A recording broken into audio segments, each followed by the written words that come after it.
पत्नी बोली, आज मेरा खाना बनाने का मन नहीं, आज प्लीज खाने के लिए बाहर चलते हैं। महीने का आखिरी हफ्ता चल रहा था। पति बोला, देखो आखिरी हफ्ता है इसलिए जेब थोड़ी टाइट है। पत्नी बोली, नहीं आज तो हम बाहर से खाना ही खाएंगे। पति बोला, ठीक है बाहर खाते हैं, लेकिन हम महंगे होटल नहीं जाएंगे क्योंकि बजट की थोड़ी दिक्कत है। पत्नी गुस्सा होकर बोली, तुम हमेशा ऐसे ही करते हो और आज हम महंगे होटल में ही खाएंगे, वरना मैं भूखी सो जाऊंगी। पति का नाम राजेश और पत्नी का नाम पिंकी था। राजेश ने सोचा कि अब समझाने से कोई फायदा नहीं, इसलिए चुपचाप हाँ कह दिया। पिंकी के चेहरे पर हल्की सी मुस्कुराहट आ गई। राजेश बोला, ठीक है मैं ऑफिस से निकलते ही कॉल करूंगा, तुम लगभग 8 बजे तक तैयार रहना। राजेश ऑफिस तो पहुंचा, लेकिन आज थोड़ा टेंशन में था। काम तो पूरा निपटा चुका था, लेकिन उसके माथे पर चिंता की लकीरें साफ दिख रही थी। ऑफिस के सारे दोस्त पूछते पूछते थक गए कि राजेश क्या हुआ बताओ, लेकिन वो कुछ बता नहीं पा रहा था। अंदर ही अंदर राजेश दुखी था, इसलिए कि एक तरफ पैसे इतने हैं नहीं कि महंगे होटल में पत्नी को खाना खिला सके, और दूसरी तरफ पत्नी की खुशी। उसे ऐसा लग रहा था कि क्या पत्नी की छोटी सी ख्वाहिश भी वो पूरी नहीं कर सकता। देखते ही देखते वक्त निकल गया और ऑफिस का काम खत्म हुआ। राजेश ऑफिस से निकला, पूरे रास्ते में इसी टेंशन में था कि क्या किया जाए। घर पहुंचा और पिंकी को कॉल किया। पिंकी 2 मिनट में ही नीचे आ गई। राजेश की बाइक पर दोनों निकले, बातें करते करते आगे चले जा रहे थे। एक ट्रैफिक सिग्नल पर दोनों के बीच मीठी बहस शुरू हो गई। राजेश बोला, मुझे पानीपुरी के कंपटीशन में कोई नहीं हरा सकता। एक बार मेरी बहन के साथ मेरा कंपटीशन हुआ था, तब मैंने एक साथ 30 गोलगप्पे खाए थे, और हाँ आज भी मेरा वैसा का वैसा रुतबा है। पिंकी बोली, 30 बस, इतनी तो मैं आराम से खा सकती हूँ। पति बोला, तुमने बच्चों वाली खाई होगी, ये तो बड़ों की बात हो रही है।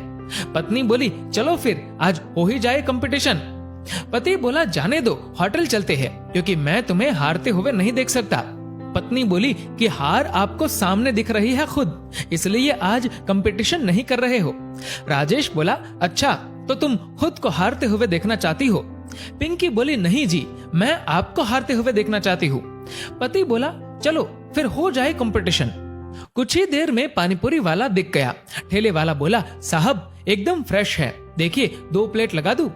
राजेश ने सफाई चेक की और कहा, छोटे आज प्लेट नहीं, तू बस शुरू कर, आज कंपटीशन है और मेरी पत्नी को मैं हराने वाला हूँ। छोटू बहुत खुश हो गया कि आज तो अच्छी बिक्री हो जाएगी।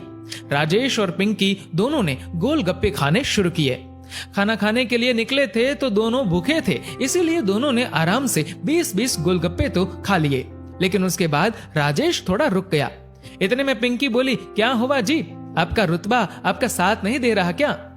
राजेश अटकते अटकते बोला, मैं तो और खा सकता हूँ, लेकिन आज। इतने में पिंकी बोली, छोटे 2 गोलगप्पे और लगा, आज तो इनको हारते देखना है। पिंकी ने 2 और खा लिए। राजेश बोला, मैं हार मानता हूँ मैडम जी। पिंकी बोली, देख छोटू, आज साहब का रुतबा शायद उनके साथ नहीं आया है। छोटू हंस पड़ा। राजेश ने छोटू को पैसे दिए और दोनों घर के लिए निकले। पूरे रास्ते में पिंकी की खुशी देखने लायक थी। राजेश चाहता तो 10-15 और आराम से खा लेता, लेकिन वो तो पिंकी को खुश देखना चाहता था। मन ही मन राजेश ने सोचा कि पत्नी को दुखी किए बिना भी पैसे बचाए जा सकते हैं, सिर्फ तरीका सही होना चाहिए। कंपटीशन में पिंकी भले ही जीत गई हो, लेकिन राजेश जैसे पति को हराना मुश्किल ही नहीं, नामुमकिन है। दोस्तों, इस वीडियो को लेकर आपकी क्या राय है नीचे कमेंट करके जरूर बताएगा, और अगर आपको वीडियो अच्छा लगा हो तो इस वीडियो को लाइक करेगा, शेयर करेगा ज्यादा से ज्यादा लोगों तक, और ऐसे ही और भी इंस्पिरेशनल वीडियोस के लिए सब्सक्राइब करें हमारे यूट्यूब चैनल को और फेसबुक पर फॉलो करें हमारे पेज को। धन्यवाद।